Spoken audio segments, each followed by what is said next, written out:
తిన్నారా మీరు? Yes, hello my dear friends and masters. Welcome back to our channel oneness vegetarianism. నా పేరు స్వప్నేశ్వరి. ముందుగా మనందరు గురువు అయిన డాక్టర్ బ్రహ్మశ్రీ పితామహపత్రి సార్ నా యొక్క అనంతకోటి ఆత్మ ప్రణామాలు. సత్యలోకవాసులకి, దివ్యలోకవాసులకి, మహాకరణ లోకవాసులకి, నక్షత్ర లోకవాసులకి, ఏంజల్స్కి, మహావతార్ బాబాజీకి, బుద్ధ భగవానుడికి, రామ్తా మాస్టర్, మహా ఉపాధ్యాయుడు, మాస్టర్ టీచర్, ఇమోటల్ గురువైన తండ్రికి నా యొక్క అనంత కోటి ఆత్మ ప్రణామాలు. ఈ వర్తమాన క్షణంలోన సమస్త విశ్వానికి, భూమాతకి, పంచభూతాలకి, ఈ సృష్టిలో ఉన్న యావత్ మోగజీవులకి నా యొక్క స్వయానికి కూడా అనంత కోటి ఆత్మ ప్రణామాలు. మరి రోజులాగానే ఈరోజు మరింత జ్ఞానాన్ని, విజ్ఞానాన్ని షేర్ చేయడానికి మేడంకి, లక్ష్మీ మేడంకి వెల్కమ్ చేద్దాం. Madam welcome. Madam welcome to our session. Madam over to you madam. Lakshmi madam. Thank you madam. నా వాయిస్ ఓకేనా madam? Yes okay madam. Okay, thank you madam. Thank you. నాకు జన్మనిచ్చిన నా తల్లిదండ్రులకు పాదాభివందనాలు, ఆత్మ ప్రణామాలు, కృతజ్ఞతలు, ధన్యవాదాలు. విశ్వంలోని గురువులందరికీ నా ఆత్మ ప్రణామాలు, కృతజ్ఞతలు. బ్రహ్మర్షి పితామహ పత్రి మాస్టర్ గారికి మరియు రామ్తా మాస్టర్ గారికి నా శతకోటి ఆత్మ ప్రణామాలు, కృతజ్ఞతలు. నాకు ధ్యానాన్ని ప్రసాదించిన వంశీ సార్కి నా ఆత్మ ప్రణామాలు, కృతజ్ఞతలు. నాకు అవకాశం ఇచ్చిన స్వప్నేశ్వరి మేడం గారికి, oneness vegetarianism the young Guru lady, the creator madam గారికి నా ఆత్మ ప్రణామాలు, కృతజ్ఞతలు. Thank you madam. విశ్వంలోని ప్రస్తుత వర్తమాన క్షణానికి మరియు నా స్వయానికి, ఈ వర్తమాన క్షణంలోని సమస్త ప్రాణకోటికి, సమస్త మూగ జీవులకి ఆత్మ ప్రణామాలు, కృతజ్ఞతలు. Thank you.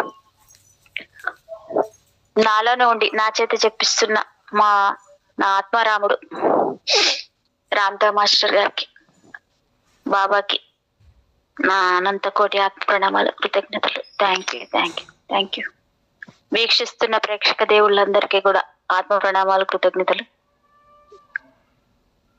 మనం చదువుకునే బుక్ మిలారేప ధర్మ భిక్షు. ఇందులో భాగంగా చేద్దాం కొంచెం మేడం. ఓకే. అయ్యో,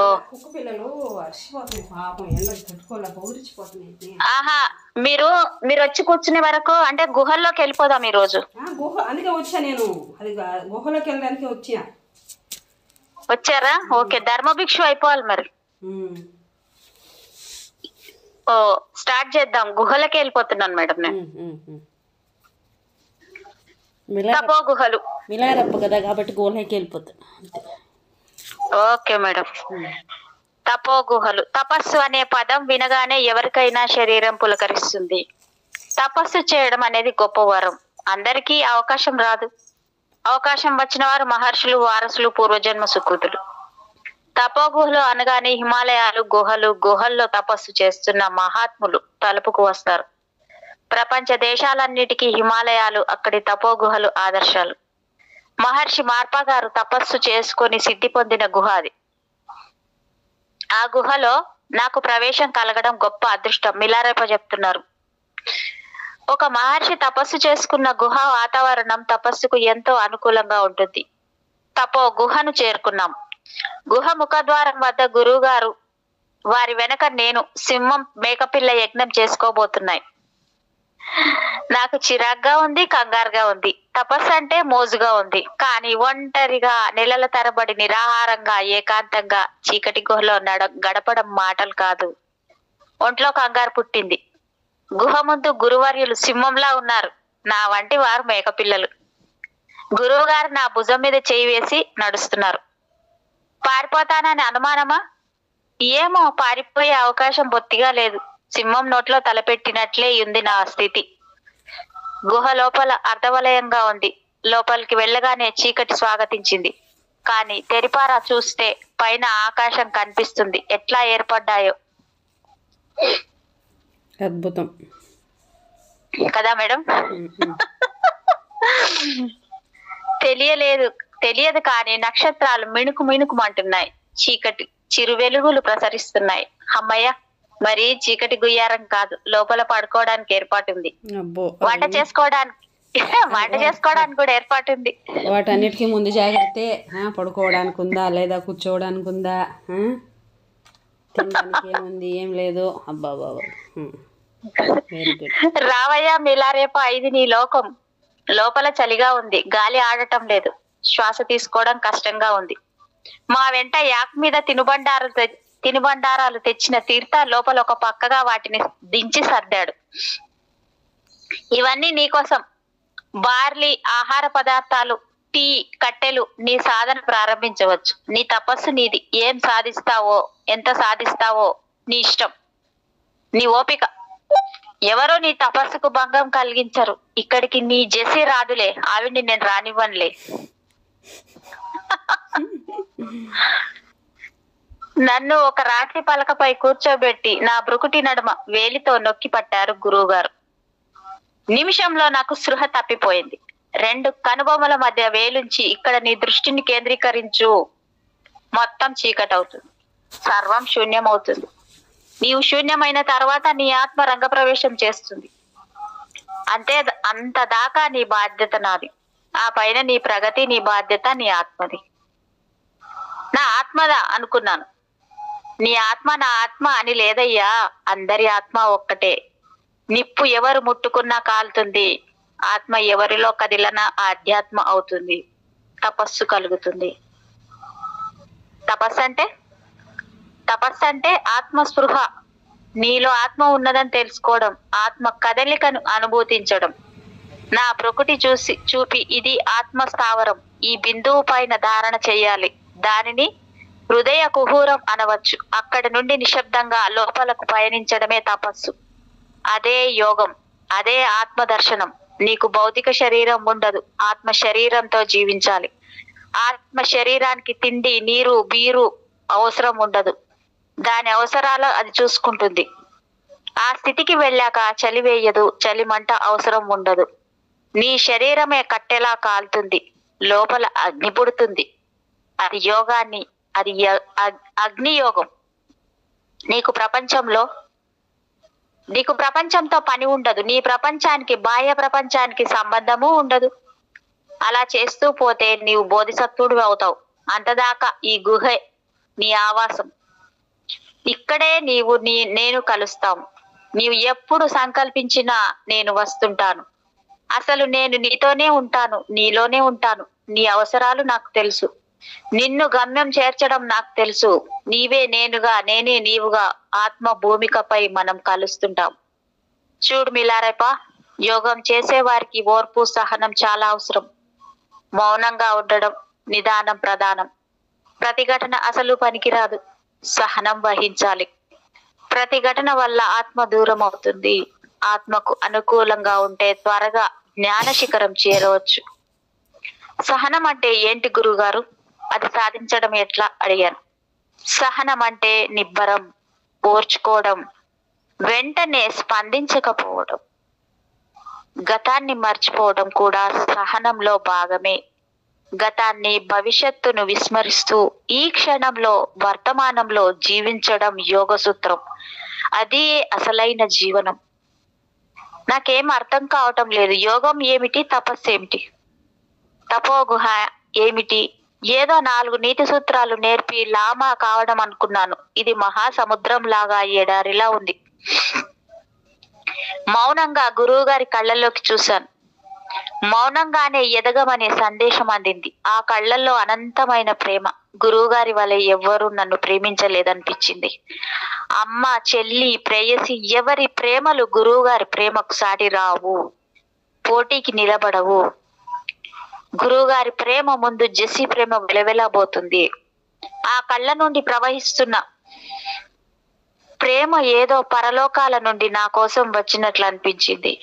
క్షణంలో నన్ను శూన్యం చేయగలిగిన స్పర్శ, నన్ను శూన్యం చేసి అనంత రోదసిలోకి లాక్కుపోయిన అనుభూతి. ఆ శూన్యంలో నేను మృత్యువుని సైతం దాటిపోయాను. తపస్సులో కరిగిపోయాను. మార్పగారు మాట్లాడలేదు. తీర్థ దగ్గరకు వెళ్లారు. ఆయన వెళ్ళగానే నాలో ఒంటరితనం, గుహలో నేను ఒక్కడినే మిగిలాను. గురువు గారి వెంట బయటకు వెళ్ళాలనిపించలేదు.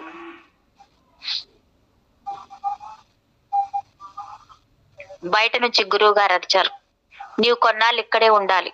నాకు గొంతు తడారిపోయింది. సరే గురువు గారు, మీ ఆజ్ఞ. గురువుగారు తీర్థయాత్రతో వెళ్ళిపోయారు. నన్ను గుహలో వదిలి చిన్న దీపం వెలుగు. వాతావరణం చల్లబడ్డది. ఆహార పదార్థాలు సరే. ఒంటరిగా ఇక్కడ ఉండటం ఎలా? మనిషి ఒంటరిగా బతకలేడు అన్నది మరొకసారి అనుభవానికి వచ్చింది. తీర్థ అన్ని కల్పించాడు సరే. తోడు గుహ ద్వారానికి అడ్డంగా ఉన్న రాయిని తొలగించి పారిపోవచ్చు. అయితే ఎక్కడికి పోవాలి? ప్రపంచంలో నాకెవరున్నారు?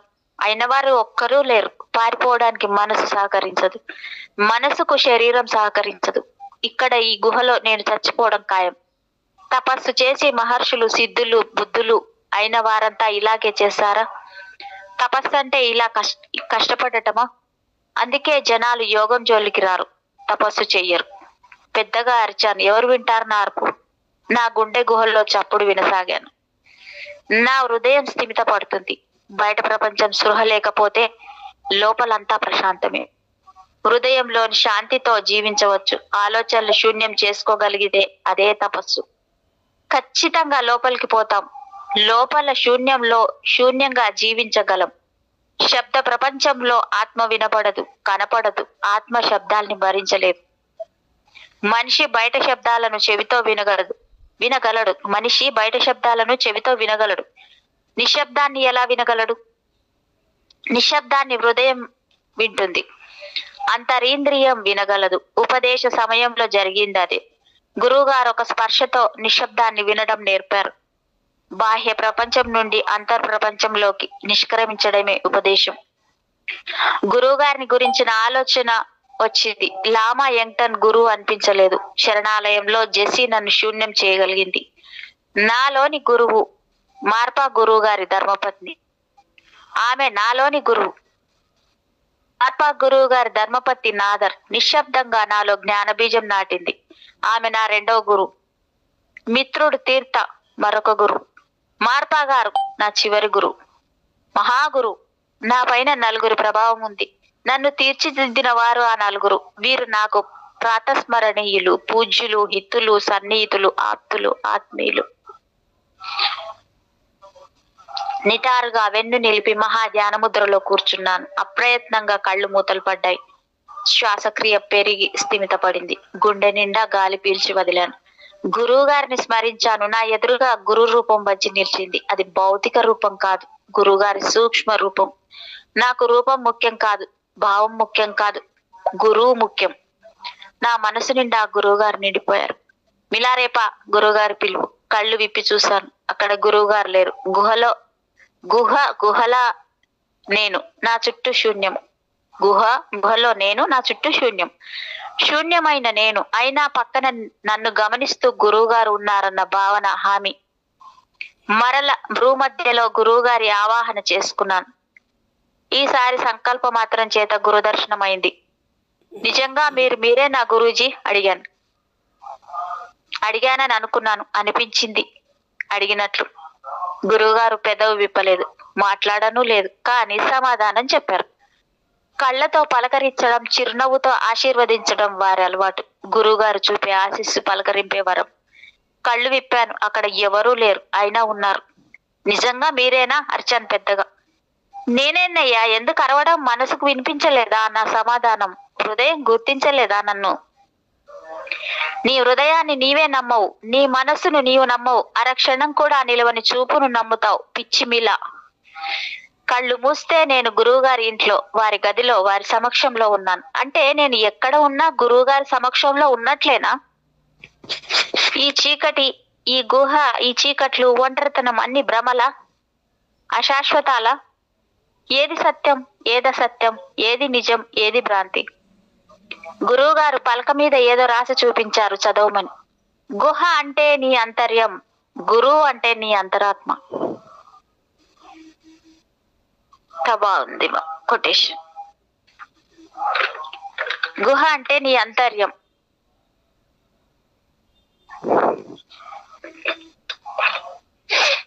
గురువు అంటే నీ అంతరాత్మ.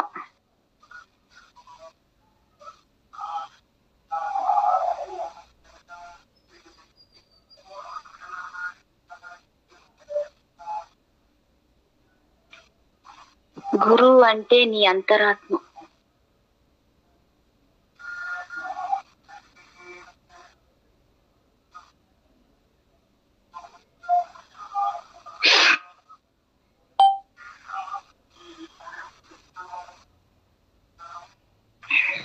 అంతరాత్మకు చీకటి వెలుగుల భేదం ఉండదు.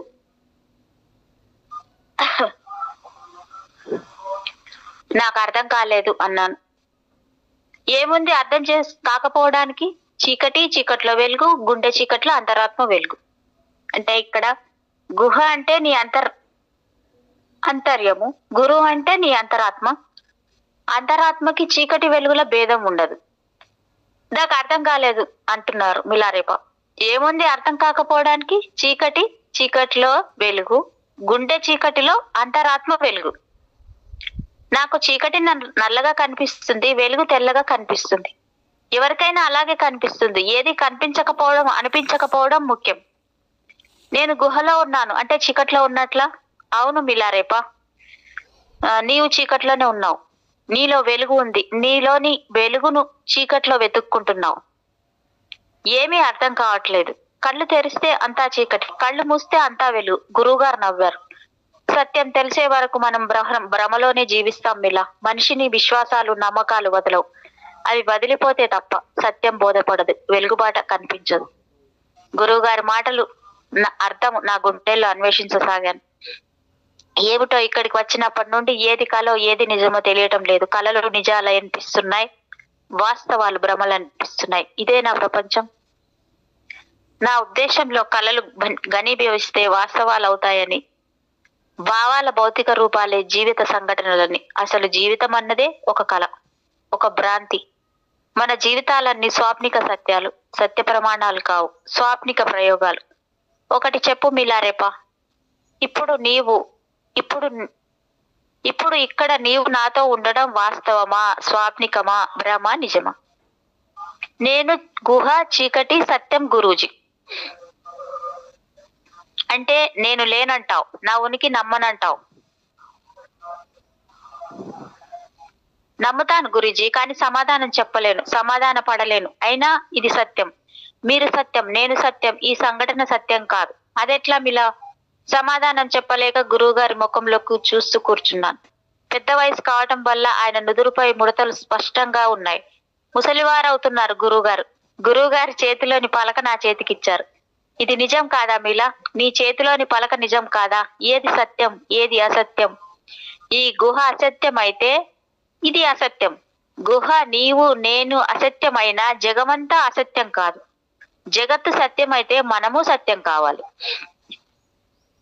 బుద్ధ భగవానుడు అంటారు, ఆత్మ బహుదా విస్తరించడమే ప్రపంచం అని. అవునంటావా కాదంటావా? నేను చెప్పేది ఏంటంటే జీవితం అంతా స్వప్న భ్రాంతి అని. జీవించడం స్వప్నం, రెండు మనసు కల్పనలే. రూపాల పైన ఆత్మ ఆవహించి అది జీవితం అనిపిస్తుంది, లేకపోతే కలగా మిగులుతుంది, కలగానే కరిగిపోతుంది. వాస్తవం అన్నది కల్పనే. అసలు రూపాలు ఏర్పడకపోతే? నా ప్రశ్న. భావన లేనిది రూపం ఉండదు, రూపం ఏర్పడదు. భావానికి రూపం, స్వప్నము రెండు ముఖాలు. నీవు కలల్లో జీవించడం మాని ఆత్మతో జీవించడం నేర్చుకో. అదే నీ తపస్సు. అప్పుడు ఆత్మ జ్ఞానం అందుతుంది. అయితే ఆత్మ తన ఉనికిని ఎరుకపరిచేది స్వప్నం ద్వారానే. భగవంతుడు ఆత్మలోనే ఉంటాడు, కానీ కనిపించడు. అంతా అయోమయం. అయితే మృత్యు అంటే ఏమిటి గురుదేవా?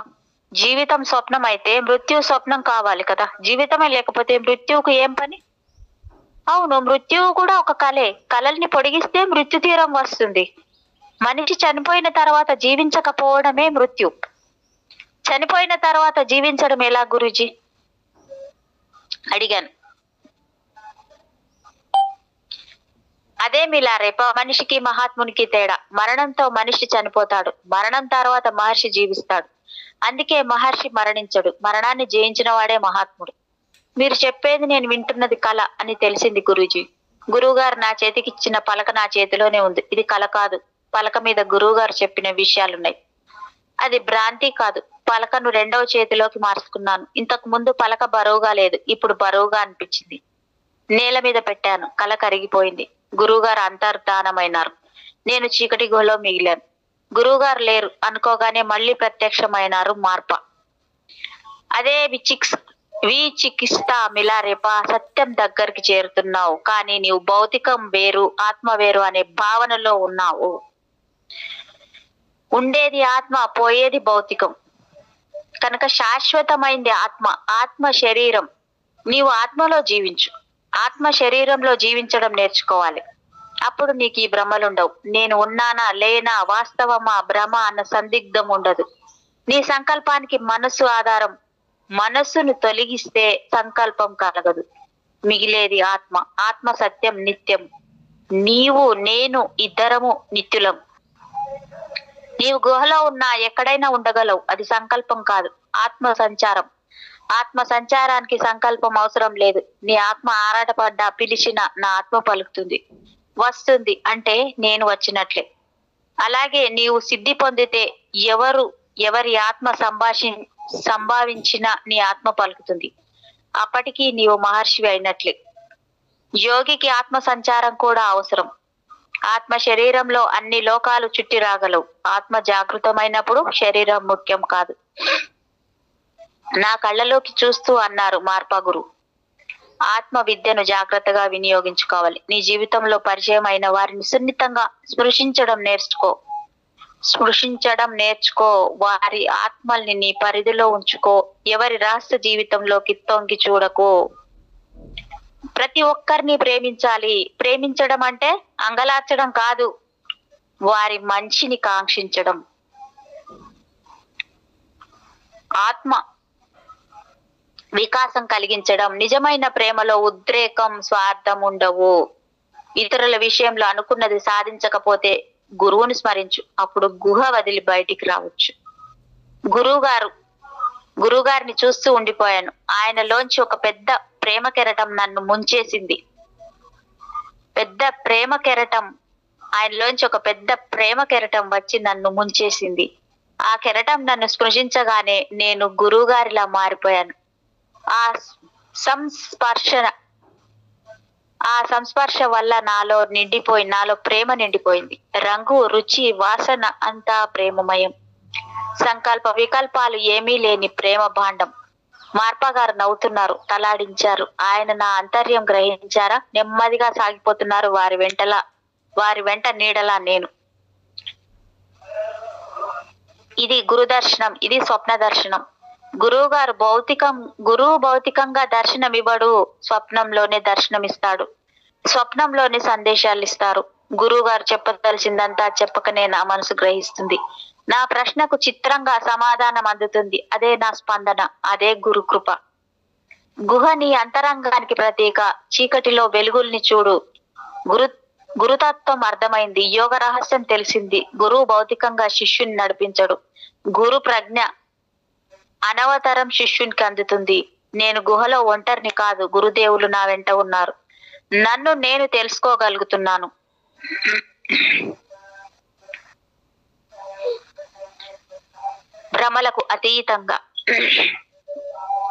భ్రమలకు దూరంగా బతకటం వేరు, భ్రమలకు అతీతంగా జీవించడం వేరు. ఒకటి ప్రాపంచికం, రెండవది ఆధ్యాత్మికం.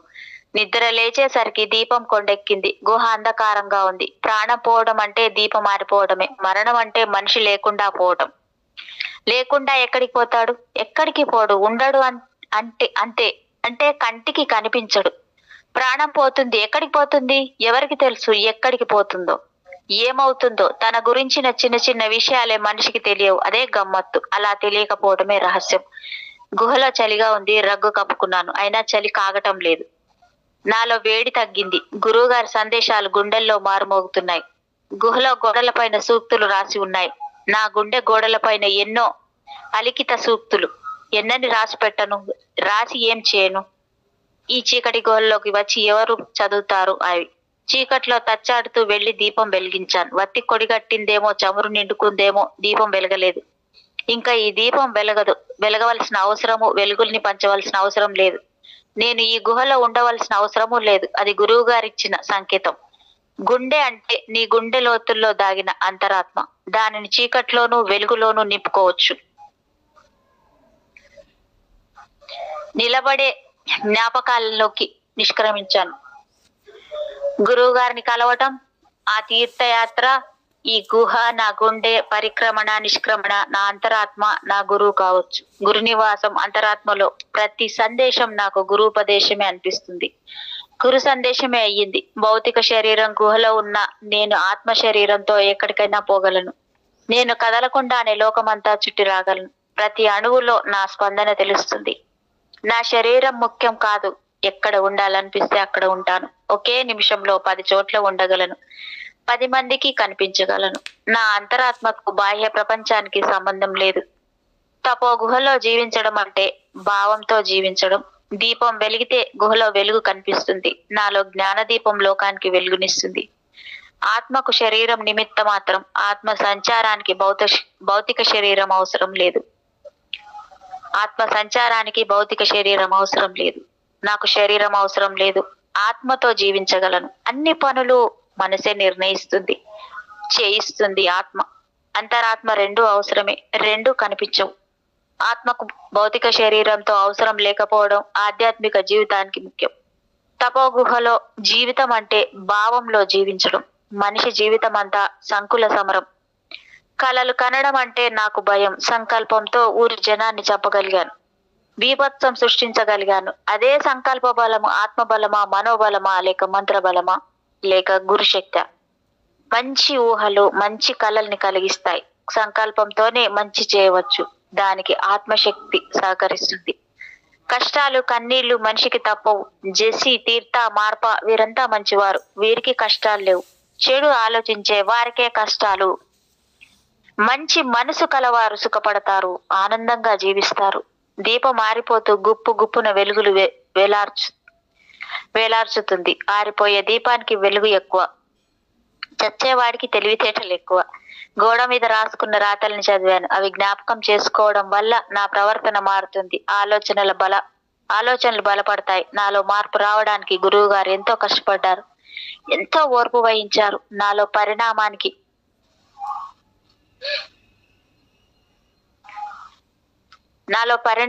ఒకరా ఇద్దరా ఎందరో కారణం. వీరంతా నాకు ఏమవుతారు? నేను ఎందరికో రుణపడ్డాను. ఏది సంకల్పిస్తే అది వాస్తవం అవుతుంది. దీపం వెలిగింది. మనసులో సూక్తి మెదిలింది. కళ్ళు మూతలు పడుతున్నాయి. కొంచెం సేపు నాలో ఏ ఆలోచన భావం లేదు. నా లోపల శూన్యం. వెలుగు లేకపోయినా నా లోపల దివ్య ప్రకాశం ఉంది. తేజస్సు ఉంది. అది ఏమిటి? ఎక్కడిది? నాకు తెలియదు. అది ఆత్మ తేజస్స, ఆత్మ వెలుగా? నా ఎదుట గురువు గారి రూపం. గురువు గారి కళ్ళలోకి సూటిగా చూడలేకపోతున్నా. ఎందువల్ల ఏమో గురువు గారు నా వైపు చూస్తున్నారనిపిస్తుంది. మౌనంగా నా హృదయంలో నమస్కరించాను. అది హృదయపూర్వక నమస్కారం. మనస్సుతో మాటలతో పని లేదు. కొంచెం విరామం. అప్పుడు నాలో గురు రూపం తళుక్కుమంది. గురు స్మరణతో నాలో ప్రేమ కలుగుతుంది. గురువు గారి ప్రేమను పొందగలిగాను. ధన్యోస్మి గురుదేవా. కళ్ళు విప్పి చూసుకున్నాను. చీకటికి కళ్ళు అలవాటు పడ్డాయి. చీకటి వెలుగులో గుహ అంతా కలియదిరిగాను. కళ్ళకు అలవాటైన ప్రదేశం చీకటి అయితే నేను తపస్సు చేసేది చీకట్లోనే. తపస్సుకు వెలుగు అవసరం లేదు. కొన్ని పనులు చీకట్లోనే జరపాలి. గుండెలో దివ్యనాదాలు, కొత్త కొత్త విషయాలు తెలుస్తున్నాయి. గురు భావన వెచ్చగా సంపూర్ణంగా ఉంది. అది నా భావన, నా మానసిక చిత్రణ. ఏమో నాకు గురువుగారి రూపం తప్ప మరొకటి కనిపించడం లేదు. అవును, నా గుండె గుహలో మహాముద్రలో కూర్చుని నా రూపం పైన ధారణ చేశాను. తప్పో ఒప్పో తెలియదు. అంతరాత్మ ఉద్బోధ. అది నా పైన ధారణ చేయడం, ధ్యానం చేయడం తగునా? భగవంతుడి పైన, ఆత్మ పైన చేస్తారు. మరి శూన్యం చేస్తే? హృదయంలోకి వెళ్ళగానే జెసి కనిపించింది. ఆమెను కలిసిన తావులు జ్ఞాపకం వచ్చాయి. ఆమె జెసి కాదేమో. జెసిని పోలిన మరొక యువతి కావచ్చు. నా జీవితానికి మరొకరా? బహుశా ఒక దేవత కావచ్చు, ముక్తికాంత కావచ్చు. పరుగున వెళ్లి ఆమెను అందుకున్నాను. ఆమె నా వైపు అదోలా చూసి నాతో కలిసి నాలో కరిగిపోయింది.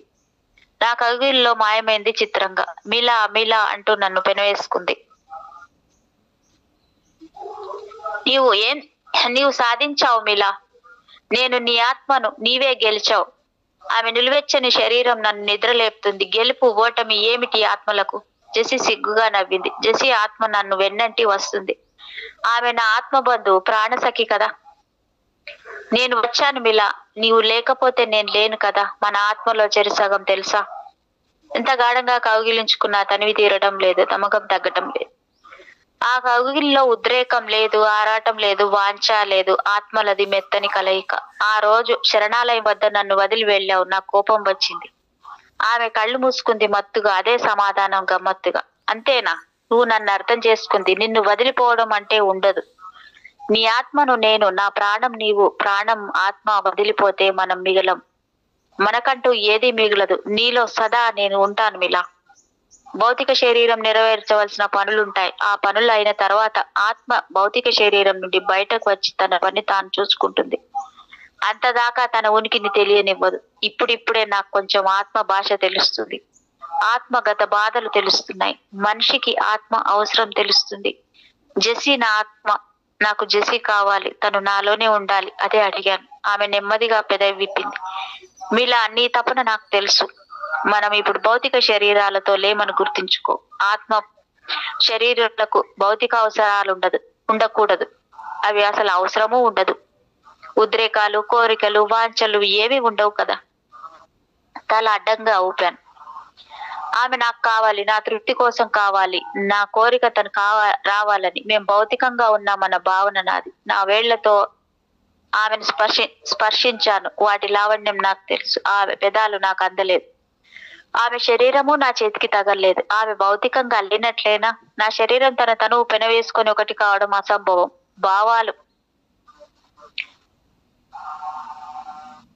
భావాలు కలవచ్చు, ఆత్మలు సంగమించవచ్చు. అనుభూతి ఉండదు, అనుభవం కలగదు. దీర్ఘంగా నిరాశగా నిట్టూర్చాను. మిలా, అది నీ భ్రమ, నీ కళ, నీ ఊహ. అర్థమైందా? నీ బలమైన ఆలోచనే వాస్తవం అనే భ్రమను కలిగిస్తుంది. అయితే మరొక్క మారు నిన్ను కౌగిలించుకొని చేసి ఆ స్వప్నమే నాకు వాస్తవం అనిపిస్తుంది. అది కుదరదు మిలా, అది సాధ్యం కాదు. అసలు రహస్యం నీకు తెలియదు. మనం ఇలా కళల్లో, స్వప్న సౌదాల్లో చాలా సార్లు కలుసుకున్నాం. అవునా? అవును. నీవు సంకల్పించిన ప్రతిసారి నీ ఆత్మ వచ్చి నన్ను కదిలించి నీ దగ్గరకు వచ్చేలా చేసేది. ఇలా ఇక ముందు మనం కలుసుకుంటాం అంటూ జేసీ అంతరార్థమైంది. ఆమెను పిలవడం నా వల్ల కాదు. సంకల్పిస్తే పరిగెత్తుకు రావడం అసంభవం. ఎలుగెత్తి గొంతు చించుకొని అరిచినా రాలేదు. ఎందువల్ల? తనకు రావాలన్న సంకల్పం లేకపోవడం వల్ల. ఇద్దరి సంకల్పాలు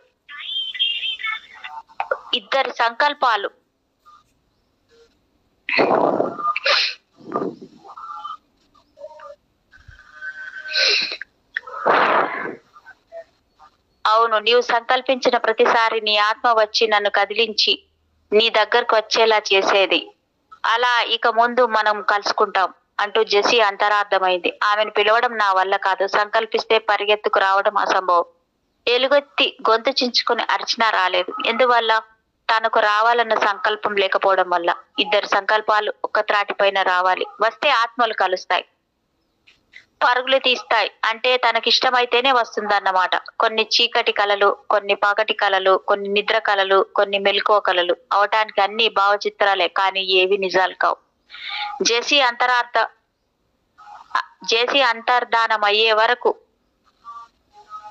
అంతర్ధానమయ్యే ముందర నా చేతుల్ని తన చేతుల్లోకి తీసుకొని ఎంతో, నువ్వు నాకు కావాలి మిలా, నువ్వే నా సర్వస్వం. అది కళ. ఆ మాట వాస్తవం అయితే ఎంత బాగుండు. జెసి, స్వప్నం అంటే ఏమిటి? నువ్వు కలగంటావా? కలలో జరిగినట్లు వాస్తవంలో జరుగుతుందా? అలా అడిగినప్పుడు ఆమె నా చేతుల్ని తన గుండెకు అదుముకొని ఇది వాస్తవం అంది. అబద్ధం, శుద్ధ అబద్ధం. మనసు ప్రకల్పించే ఆలోచనలే భావచిత్రాలు, వాటి నీడలే కళలు. చాలా మంది కళల్లో జీవిస్తుంటారు. జీవితంలో కళలు కంటుంటారు. వాస్తవం కానివి కలవరిస్తుంటారు, కళ కంటుంటారు. జెసి, నాకు అర్థం కావటం లేదు. అసలు ఆమె అనాథాశ్రమంలో ఉందా? నా కళల్లోకి, భావాల్లోకి ఎలా రాగలుగుతుంది? ఆమె మనిష, దేవత, అప్సరస? ఆమె ఏంటి? ఆమె కామరూపి కాదు కదా. ఏమో, ఆమె నా ప్రేమ రూపిణి, నా ప్రేమ స్వరూపిణి. నా ప్రేమకు భాష్యం నేను ప్రేమించిన పల్లెటూరి అమాయక పిల్ల మాత్రం కాదు. మహాయోగిని, మహాతపస్వి, జ్ఞాన ప్రసూన. ప్రతి మహర్షికి ఒక ముక్తికాంత తటస్థపడుతుంది. జెసి నా పాలిటి ముక్తికాంత. జెసి అన్నది నిజం. ఏమన్నది? మిలా, నీవు మన ఊరు వదిలి వెళ్ళగానే నా బ్రతుకు శూన్యమైంది. నా జీవితం నిస్సారమైంది. నా హృదయం నిర్వేదంతో నిండిపోయింది మిలా. నీ కోసం దిగులు పడ్డాను, చిక్కిపోయాను, చచ్చిపోవాలనుకున్నాను. లామా కటక ధైర్యం చెప్పాడు. బ్రతికుంటే ఎప్పటికైనా మిలాను కలుస్తావు. ప్రేమ మిమ్మల్ని కలుపుతుంది అన్నాడు. అందుకే బ్రతికాను, అనాథగా మిగిలాను. అయినా మనం కలుసుకున్నాం భగవంతుని దయ వల్ల. భగవంతుడు ప్రేమికుల పక్షపాతి గదా. నీవు బలంగా సంకల్పిస్తే మిలారేపాను కలుస్తావు అన్నాడు లామా. మనం కలవడమే ఒక యోగం మిలా. నీ కలలు నిజాలవుతాయి, నమ్ముతావు కథ చేసి అడిగాను. ఏమో తెలియదు, నేను కలల్లో జీవిస్తాను, కలల్లో బతుకుతాను, అంతవరకు తెలుసు. నా జ్ఞాపకాలలో నీవు ఉన్నంత కాలం నేను జీవిస్తాను మిలా. నీవు పిలిస్తే నేను వచ్చేస్తాను. అది గురువు గారు నాకు ప్రసాదించిన వరం. అవును, తపోగుహలో నిన్ను చాలాసార్లు ఆవాహన చేసుకున్నాను చేసి. నీ కలల్లో నేను జీవిస్తాను. నీవు అక్కడ శరణాలయంలో ఉంటావు, నేను ఆత్మ శరీరంతో మరెక్కడో ఉంటాను. అయినా మనం కలుస్తాం, భౌతికంగా కాదు. ఆమె నా ఆలోచనలు చదివినట్లు అన్నది. ఏం కలవకపోతే ఇప్పుడు నా జీవిత లక్ష్యం వేరు, నా జీవిత గమ్యం వేరు. భౌతికంగా మనం సుఖపడటం జరగని పని. నాకు జీవిత లక్ష్యం లేదు, కోరికలు అసలు లేవు అన్నాను. కాదులే మిలా, భవిష్యత్తులో నీ జీవితం మహోజ్వలంగా ఉంటుందని నాకు అనిపిస్తుంది. నువ్వు ఒక మహర్షివి, బుద్ధుడంతటి వాడివి కావాలి.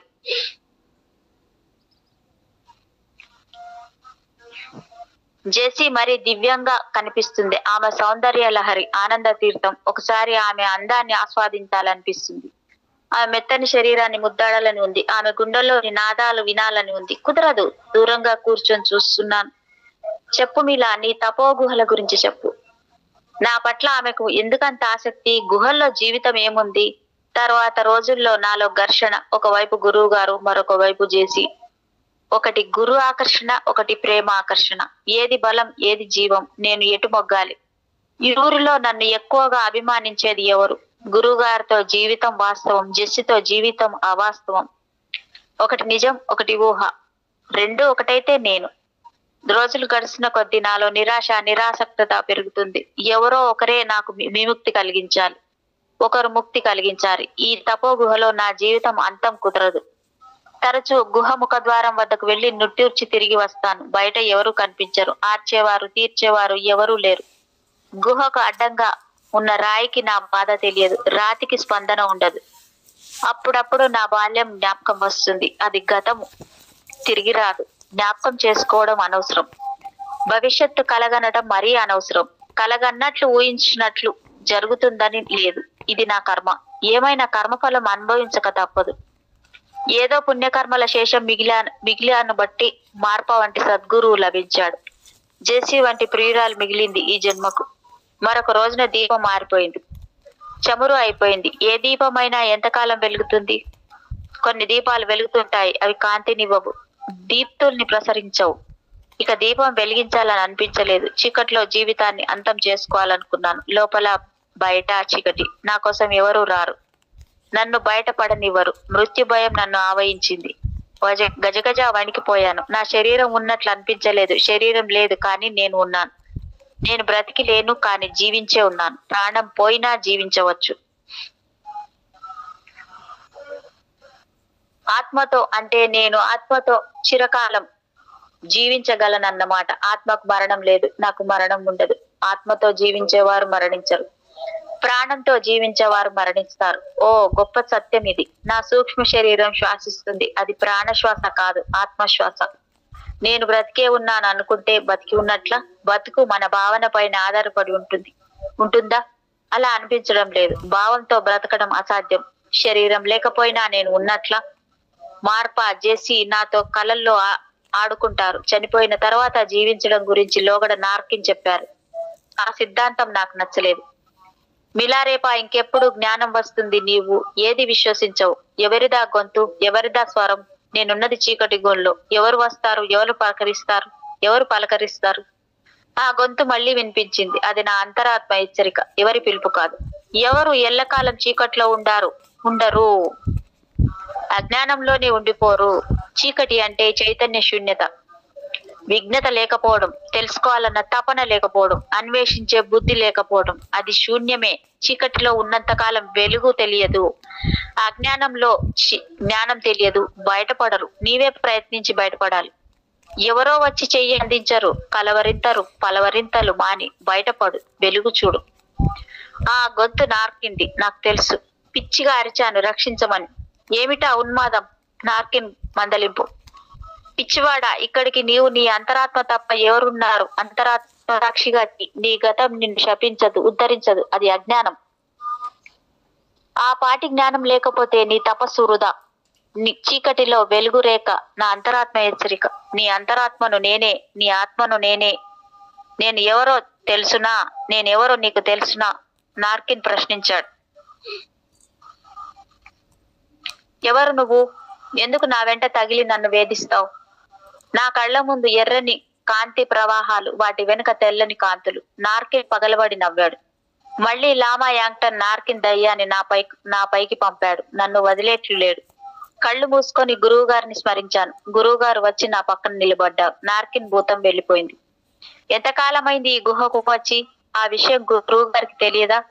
ఎప్పుడో కాలాన్ని మర్చిపోయాను. తపస్సుకు కాలనియమం ఉండదు. తెలియదు గురూజీ అన్నాను. నీవు కాలంతో నిమిత్తం లేదు, నీకు కాలంతో నిమిత్తం లేదు. చీకటి గుహ వదిలి బయటకొచ్చాను. బయట ప్రశాంతంగా ఉంది. అంతదాకా కథ చెప్పి రేచింప కళ్ళు తుడుచుకొని అందరికి నమస్కారం చేశాడు.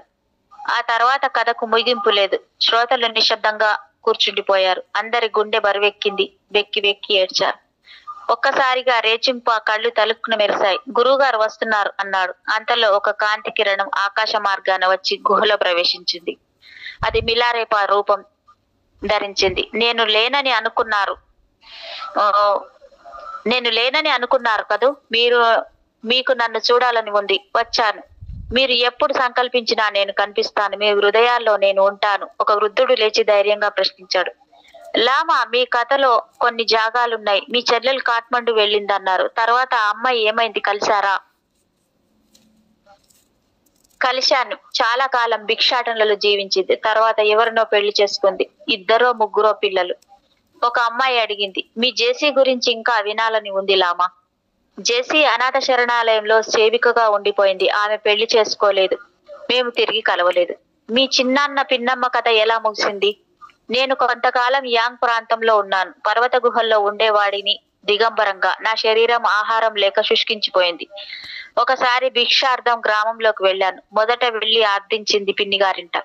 అది వారి ఇల్లని తెలియదు. ఆమె దిగంబరంగా ఉన్న నన్ను చూసి దయ్యమని భయపడింది. నేను చనిపోలేదు, జీవోత్సవం లాగా బ్రతుకుతున్నానని ఆమెకు చెప్పాను. మిలా ఇంకా ఎప్పుడు ఇటు రాకు, మాకు కనిపించకు, మాకు పాపం నీకు అంటనియ్యకు అని కన్నీరు పెట్టుకుంది పిన్ని. మా పాపం నీకు అంటనియ్యకు అని. ఆ తర్వాత నేను వేరే గుహకు మారిపోయాను. భిక్షాటనం మానివేశాను. ఒక శిష్యుడు అడిగాడు, లామా గుహ నుండి బయటకు వచ్చాక మీరు ఏం చేశారు? తర్వాత నా జీవితంలో చెప్పుకోదగ్గ సంఘటనలు లేవు నాయన. ధర్మో రక్షిత అనే ధర్మసూత్రం ఆచరించాను. ధర్మంగా జీవించాను. ధర్మం నన్ను రక్షించింది. అప్పుడప్పుడు గురువర్యులు పార్పా గారింటికి వెళ్లేవాడిని. ఎక్కువ కాలం కొండలలో గడిపాను. ప్రపంచంతో నాకు పని లేదు. ప్రపంచానికి నా అవసరం లేదు. నాకు విశ్వ రహస్యాలు అన్నీ తెలిసాయి. అశరీరంగా తిరిగేవాడిని, గాలిలో ఎగిరిపోయేవాడిని. అన్ని లోకాలు నావే. అంతకాలం గురురక్షణలో జీవించాను. రేచింప నాకు దైవం ఇచ్చిన శిష్యుడు. ఒకనాడు నేను సంతలో చూసిన కుర్రాడు జమీలు ఇతనే. నా ఆధ్యాత్మిక వారసుడు రేచుంప. తర్వాత మిలారేప రూపం వెలుగుగా మారి ఆకాశ మార్గంలో అంతర్హీనమయ్యింది.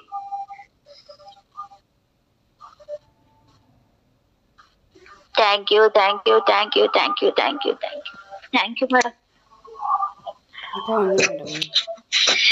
Thank you very much madam.